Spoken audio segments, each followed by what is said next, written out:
Chapter 3 Hatchling. Jeremy stared in misery at the rain pounding against his window.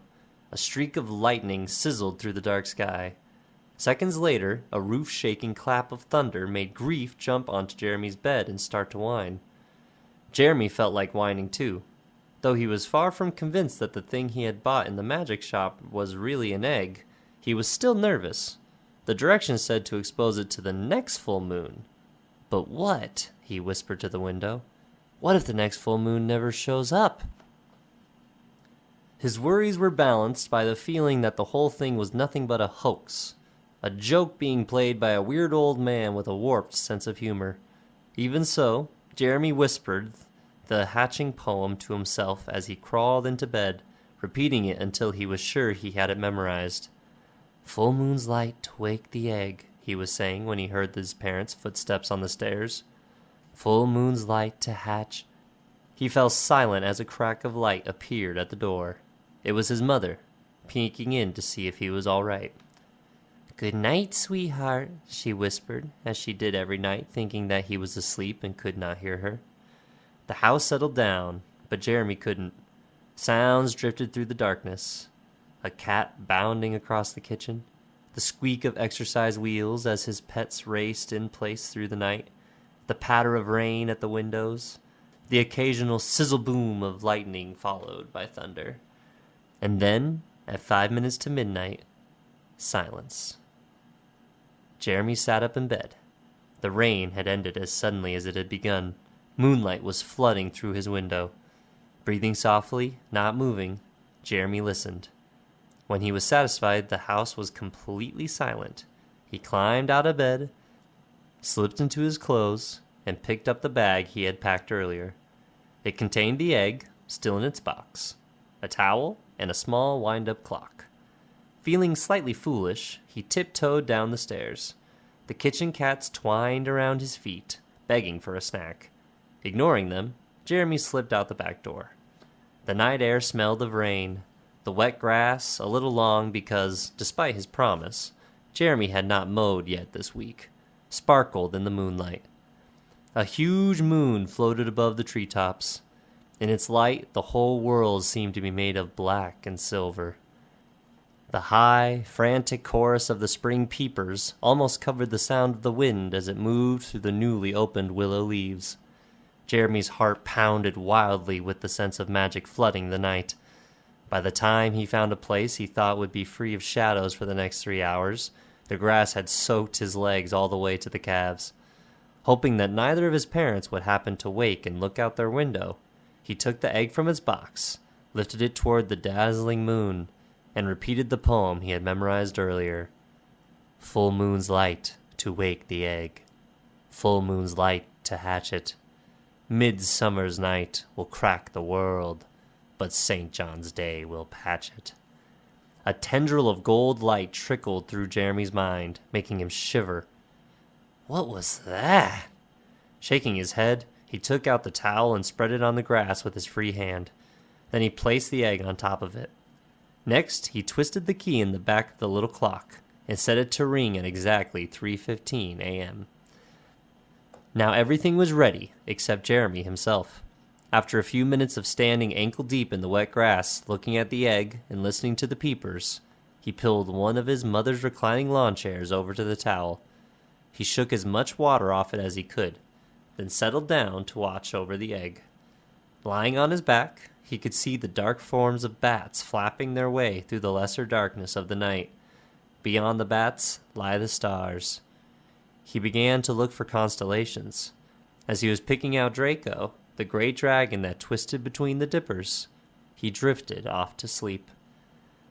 In his dreams, Jeremy ran for Mary Lou Hutton. But no matter how desperately he pumped his legs, his body wouldn't move. Mary Lou kept getting closer and closer, her giant lips smacking with the kiss of death. She was about to grab him when the clock began to jangle. Jeremy slammed off the alarm automatically. Then he opened his eyes and sat up with a shout. The moonlight dazzled and confused him. "Where am I?" he whispered. When he finally remembered why he was outside, he turned to the egg and blinked in surprise. While the shifting of hues had been slow and subtle before, the colors were now swirling across the egg in a way that should have been impossible. He picked it up in awe. What was he supposed to do now? Wait, according to the directions. But how long? As if in answer, the egg shook in his hands. The dancing colors froze in place. He heard a scratching sound. Suddenly, a single, sharp claw pierced the shell. The tiny talon sparkled like a jewel in the moonlight. Jeremy cried out. His first instinct was to drop the egg, maybe even throw it. Taking a deep breath, he forced his hands to stay steady.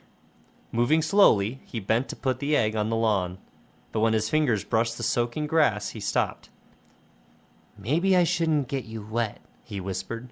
Standing again, he held the egg in front of him. He wondered if he should take it inside. After all, the old man had told him to care for it, and if it hatched out here, he might lose whatever was hatching.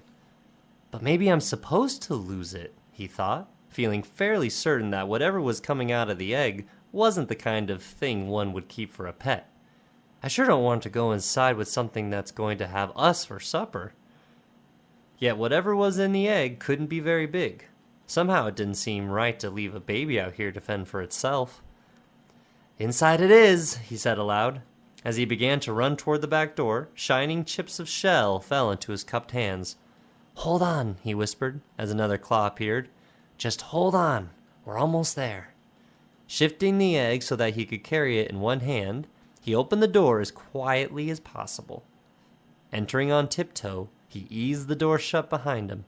A kitchen cat stared defiantly from the forbidden counter. Grief was nowhere in sight. Still on tiptoe, Jeremy climbed the stairs, the egg twitching and jerking in his hand. In his bedroom, he placed the egg gently on his desk. Then he crossed the room and turned the bedside lamp on low. Returning to his chair, he watched in fascination as the gleaming, diamond-like claws continued to chip away at the shell. Suddenly, a scaly red arm stretched into the light. Now the hole in the egg began to grow faster. Within seconds, the head appeared. Jeremy gasped. Despite everything that had gone on, despite the magic shop and all its strangeness, in his heart he had never really believed that what was inside the egg was anything more exotic than a lizard. But with its plated chest and winged shoulders, the creature that now emerged from the shell could only be one thing. It could only be a dragon. The wings hung limp and crumpled at the dragon's side. At first, Jeremy was afraid something was wrong with the animal, but then it started to twitch its shoulders.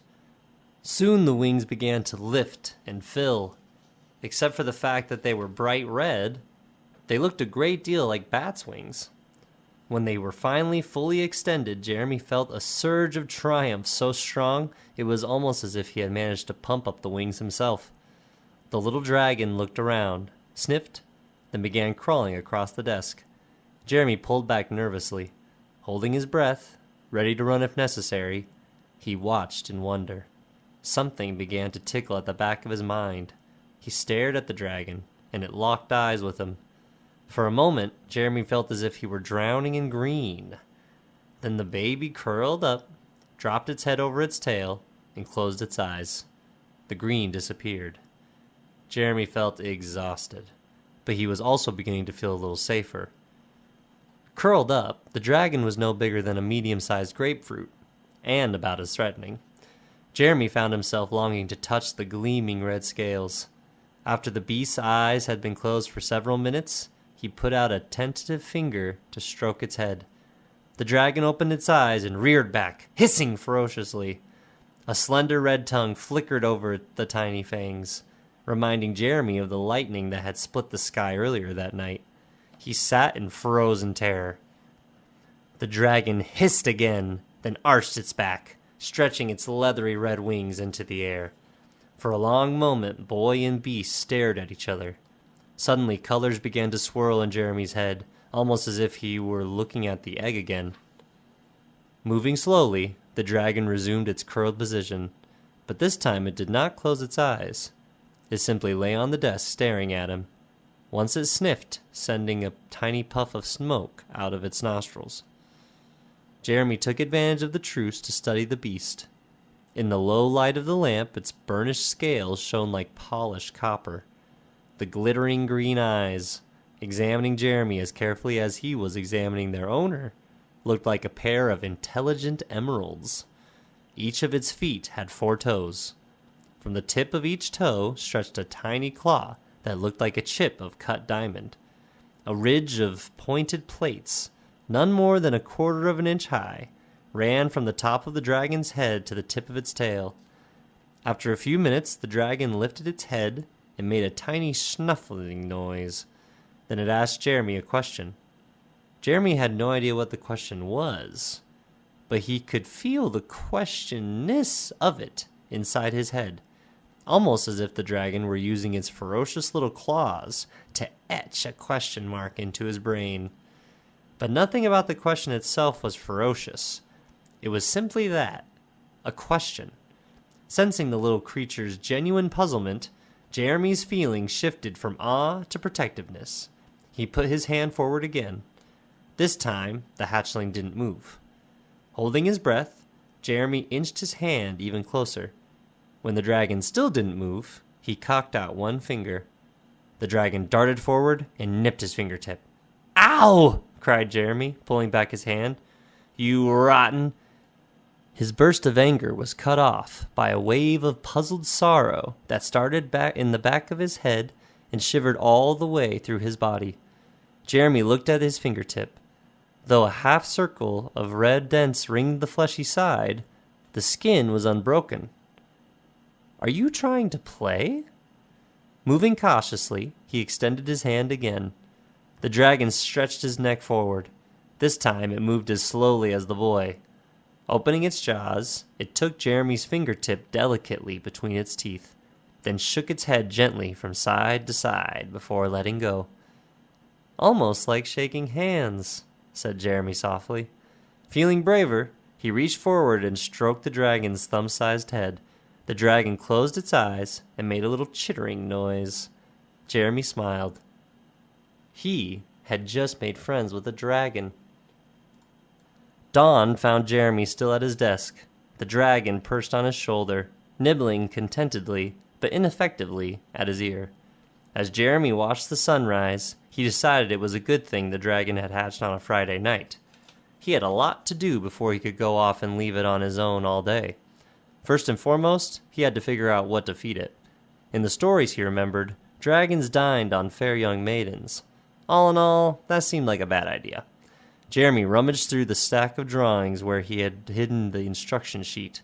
Maybe it held some information he had overlooked. When he finally found it, he felt such a jolt of surprise that he cried out, as if the paper had burned him.